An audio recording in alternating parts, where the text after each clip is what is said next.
So basically, it's really important to be able to use and also to understand language techniques. So understanding the language techniques which we use in English is obviously going to be really important when you get to writing your analytical essay. Because showing awareness of these specific techniques in these words which we'll be looking at really is a way of being able to dissect your text, to really thoroughly analyse it, and to show off your understanding to the marker. So basically what we call this is jargon. Now jargon are technical terms which are used to show expertise and knowledge. So obviously what we're going to be looking at today is the jargon of language analysis, or the jargon of English. And this is going to be really useful for you, not only now, but as I've said, also in your later English studies. It's just so important to have this really basic understanding of the language techniques, which you can apply at whatever level of difficulty later on which you desire. So, what are language techniques? As we've already talked about, they are the jargon of English. They're essentially a device used by an author to give meaning, structure, or literary merit to a text. So you really need to be able to identify these so you can understand that merit, that structure, and that analysis. It's also used to persuade, inform, or describe. What language techniques do is allow the reader to imagine what is being written about through creative methods. So the authors are never just writing because they want to write like that. They're writing because the techniques which they're using are useful in portraying a second layer of meaning. Not only are you getting the literal sense, but the language technique is providing you with a path to a more metaphorical sense about what the author wants to tell you. So what we're going to be doing now is, for the rest of the video, looking at an extensive glossary of language techniques. Basically what we're going to be doing is going through a whole lot of different techniques, looking at what these techniques are, and then some examples on how you can see these techniques in action in the real world. So let's start by looking at the technique of alliteration. Alliteration is the repetition of consonant sounds by consecutive words within the same sentence or line. Often it's a crisp or soft sound, and that might be used to add to the emotional tone. So this not only sort of creates massive emphasis, but it also really allows the reader to get a message through what the author's saying. So what sort of letters is the author using? What implications does that have? It also draws attention to that particular line or phrase. It's going to stand out just because it looks different to everything else. So if we take a look at an example of alliteration, the sun sizzled softly in the afternoon. We see that S alliteration there really prolongs the sentence and draws it out, and it gives that sense of the hot afternoon. And so there we see the way that the technique is used to portray that second layer of its meaning. Now we're going to look at anthropomorphism. Now basically what this technique is when animals or inanimate objects are portrayed in a story as a person. So they're obviously not really a person, they're not actually a person, they're an animal or they're an object, but that's the way that the authors decided to portray them. So for example, they could walk, they could talk, or they could wear clothes, sort of specific human characteristics. This is used either to compare traits or to create an emotional connection. Obviously, we're going to feel more connected to something which is more like a person than something which is just an animal and really doesn't demonstrate any emotions or intelligence or feelings. So some examples of anthropomorphism, if we look at the characters in Beauty and the Beast, so the candlestick and the clock, inanimate objects, however, brought to life through their human characteristics.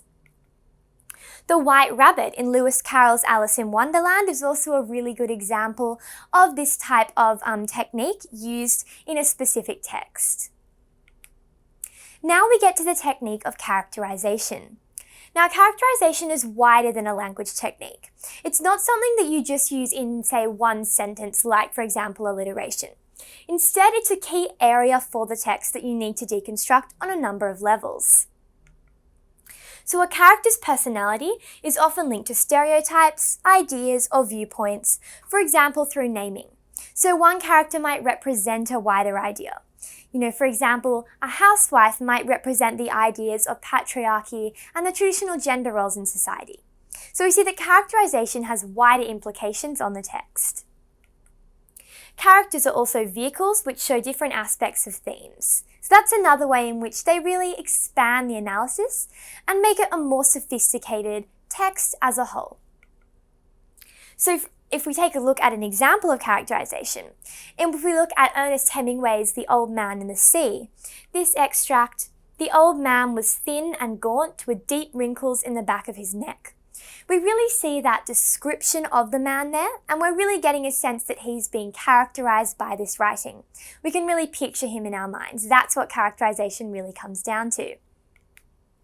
Let's take a look at the technique of colloquial language. Now, colloquial language is very conversational and informal. It's a sort of language that you might expect to be talking when you're talking to your friends, when you're catching up with people, talking to your parents or your siblings. It's just everyday language.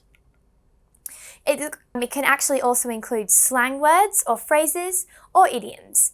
These are all ways that language is sort of brought down to a lower level and made more conversational and informal. Obviously, that's going to stand out when that's written on the page. This indicates the physical origin of your character. It also suggests aspects of education, status, and economic class. So here we see that this way that sort of colloquial language is used can actually be used as a characterization technique, understanding who the character is, where they've come from, things like that. So if we take a look at this example, I'm going to go down to the beach, you want to come.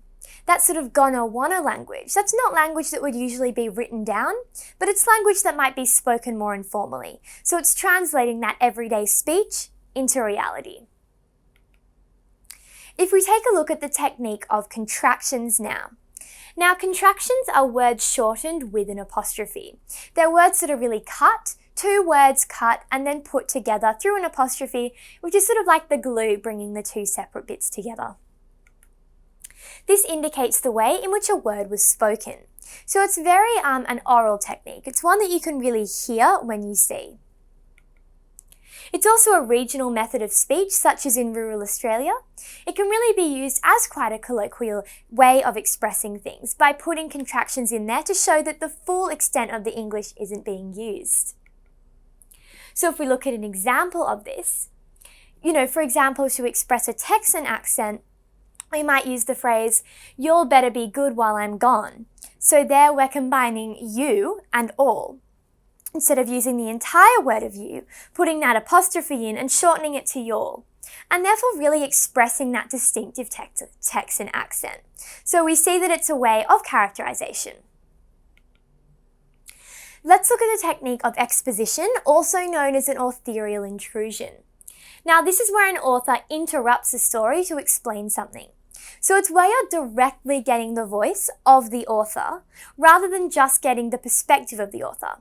You're hearing their voice and their opinion quite specifically coming through the text. This is the true voice of the author coming through.